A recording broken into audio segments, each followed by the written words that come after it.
آتی ہے اللہ کو راضی کرنے، دنیا کے دکھلاوے کے لیے نہیں کرنی، لوگوں کو راضی کرنے کے لیے، لوگوں کو خوش کرنے کے لیے نہیں کرنا، اللہ کو راضی کرنے کے لیے۔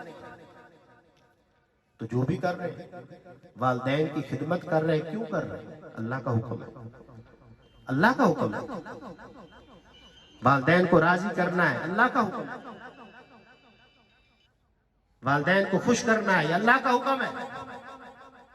اور کتنا درجہ جناب موسیٰ علیہ نبینا علیہ السلام عرض کرتے ہیں یا باری تعالیٰ جنت میں میرا ساتھی کون ہوگا؟ مجھے اپنا ساتھی بتا دیجئے۔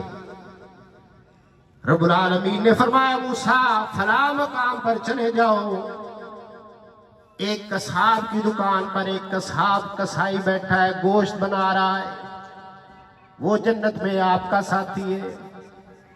سیدنا موسیٰ علیہ السلام وہاں تشریف لے گئے، اس کے پاس بیٹھ گئے، وہ اپنا کام کاج کرتا رہا، سارا دن کام کرتا رہا، گوشت بیچتا رہا۔ شام ہوئی، اس نے تھوڑا سا گوشت اپنے تھیلے میں لیا، چلنے لگا۔ حضرت موسیٰ علیہ السلام نے فرمایا اللہ کے بندے آج میں تیرا مہمان بننا چاہتا ہوں۔ وہ جانتا نہیں تھا، کہنے لگا ٹھیک ہے جی تشریف لے آئے۔ حضرت موسیٰ علیہ السلام اس کے ساتھ گئے، جب گھر پہنچے اس نے اپنا سامان رکھا، سیدھا ایک کمرہ کھولا، اس کمرے کے اندر ایک بوڑھی ضعیف عورت بیٹھی ہے، ضعیف۔ اس شخص نے کیا کیا؟ اس کے ہاتھ دھلائے، پاؤں دھلائے، منہ صاف کیا، کپڑے درست فرمائے، پھر وہ جو گوشت لے گیا تھا اس کھانا پکایا۔ کھانا تیار کرنے کے بعد اس نے وہ کھانا سامنے رکھا اور ایک ایک لقمہ توڑ کے نرم کر کے اپنی والدہ کے منہ میں دیا، ایک ایک لقمہ۔ جب اس نے کھانا کھلا دیا ماں کو، تو اب ماں زبان سے کچھ کہہ رہی تھی لیکن سمجھ نہیں آ رہی تھی بات، کیونکہ بڑھاپے کی وجہ سے کمزوری ہے، زبان میں بھی وہ لکنت آ جاتی ہے، زبان کی قوت بھی وہ نہیں رہتی۔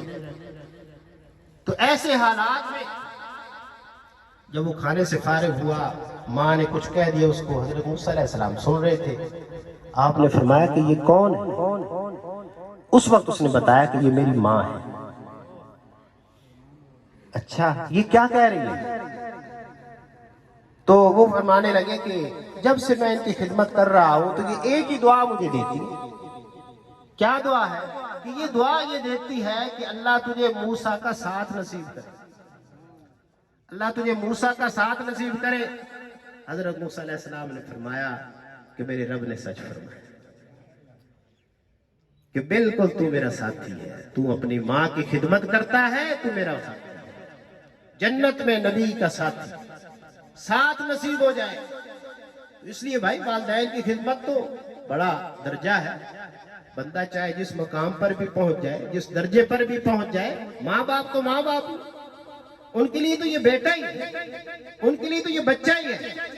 اور جب تک ماں باپ زندہ ہوتے ہیں وہ دعائیں کرتے ہیں، ہمیشہ ماں باپ اپنی اولاد کے لیے دعائیں کرتے ہیں۔ تو اس لیے بھائی نماز کا والذین صبروا ابتغاء وجہ ربہم واقاموا الصلاۃ، نماز قائم کرتا ہے۔ وَمِمَّا رَزَقْنَاهُمْ يُنْفِقُونَ، فرمایا جو ہم نے رزق دیا ہے اس میں سے اللہ کے راستے میں خرچ کرنا، مال کو اللہ کے راستے میں خرچ کرنا، مال کے جو حقوق ہیں ان کو پورا کرنا۔ اور ایک مقام پر یہ فرمایا کہ کس طریقے سے خرچ کرو، سرًا وعلانیہ، پوشیدہ طور پر، چھپ کر کرو، ظاہر کر کے کرو، دونوں طرح قبول کرتا ہے، لیکن نیت کا عمل دخل ہے۔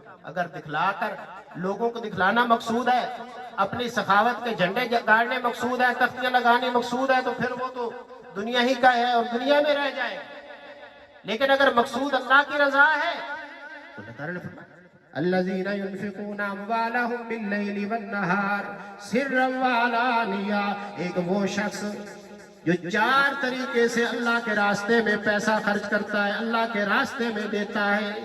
اس آیت کریمہ میں فرمایا ایسا بھی شخص مقدر والا شخص جس نے رات کو بھی اللہ کے راستے میں خرچ کیا، دن کو بھی اللہ کے راستے میں خرچ کیا، خفیہ طور پر پوشیدہ طور پر بھی اللہ کے راستے میں خرچ کیا، اعلانیہ طور پر بھی اللہ کے راستے میں خرچ کیا۔ اور جیسے ایک حدیث پاک کے اندر آتا ہے کہ عرش کا سایہ 7 بندوں کو نصیب ہوگا، ان 7 بندوں میں اللہ کے محبوب صلی اللہ علیہ وسلم نے فرمایا ایک وہ شخص بھی ہے کہ جس نے اس طریقے سے اللہ کے راستے میں مال دیا کہ اپنے دائیں ہاتھ سے دے رہا ہے، بائیں کو پتہ نہیں ہے، اپنے سیدھے ہاتھ کے ساتھ دے رہا ہے، الٹے ہاتھ کو پتہ نہیں ہے، ایسے اللہ کے راستے میں خرچ کرتا ہے۔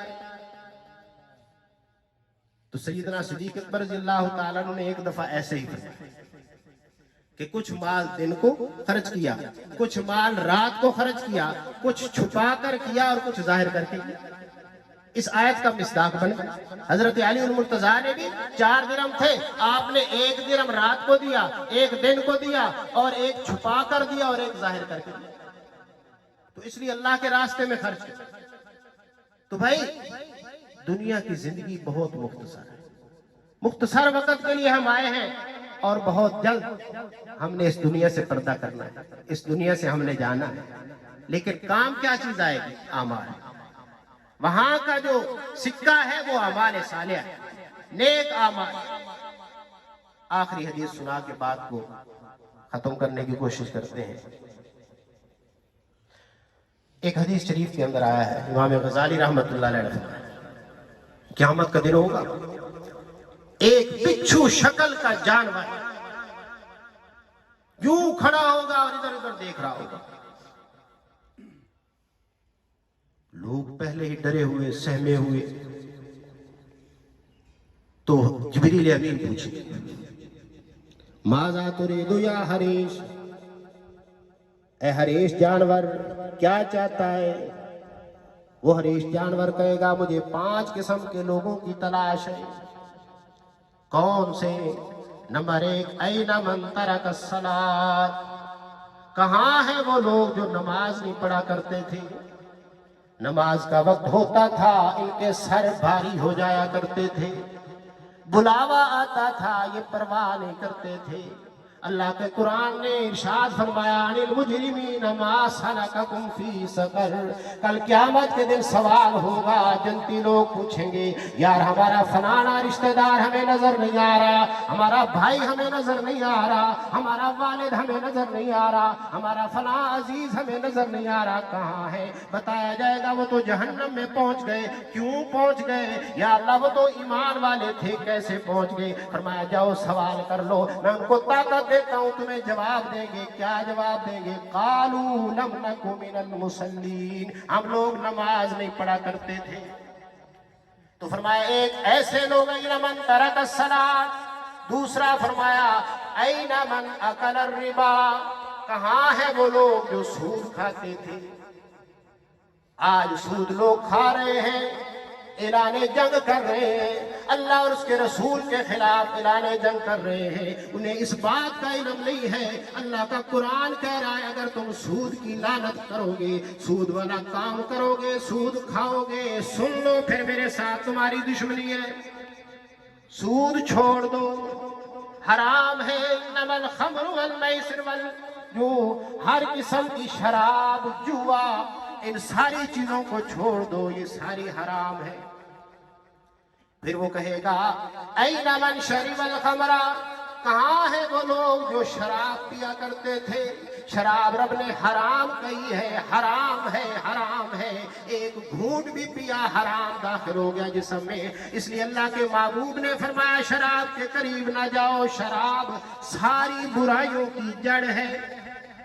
ایک بندہ اگر زنا نہیں کرتا، بدگوئی نہیں کرتا، فحش کام نہیں کرتا، غلط کام نہیں کرتا، لیکن شراب پی لیتا ہے، گناہ بھی کرتا ہے، زنا بھی کرتا ہے، نہ ماں کی پہچان، نہ بہن کی پہچان، نہ رشتہ داروں کی پہچان، بالکل عقل معوف ہو جاتی ہے۔ اس لیے فرمایا شراب کبھی نہ پینا۔